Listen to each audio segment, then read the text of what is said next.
गणेश जी और ऋषि वृक्ष। बहुत दूर एक हरे भरे जंगल में छोटे गणेश जी अपने प्यारे दोस्त चूहक के साथ रहते थे।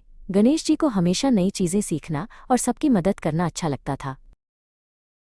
एक दिन वे जंगल में घूम रहे थे जब उन्होंने देखा कि एक बहुत पुराना और बुद्धिमान पेड़ ऋषि वृक्ष उदास दिख रहा था। उसके पत्ते समय से पहले ही झड़ रहे थे। गणेश जी ने चूहक से कहा, चूहक देखो, ऋषि वृक्ष कितना उदास है, हमें उसकी मदद करनी चाहिए। चूहक ने सहमति में अपनी पूंछ हिलाई। गणेश जी ऋषि वृक्ष के पास गए और पूछा, प्रिय ऋषि वृक्ष, आप इतने उदास क्यों हैं? क्या कोई समस्या है?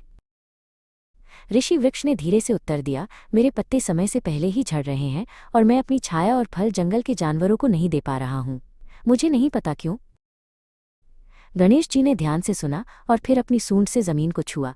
उन्होंने महसूस किया कि जमीन में नमी कम हो गई थी। उन्होंने चूहक से कहा, चूहक, लगता है ऋषि वृक्ष को पर्याप्त पानी नहीं मिल रहा है, हमें पास की नदी से पानी लाना होगा। चूहक तुरंत दौड़कर गया और अपनी छोटी सी पूंछ से एक पत्ता उठाकर लाया। गणेश जी ने उस पत्ते को एक छोटे से बर्तन की तरह इस्तेमाल किया।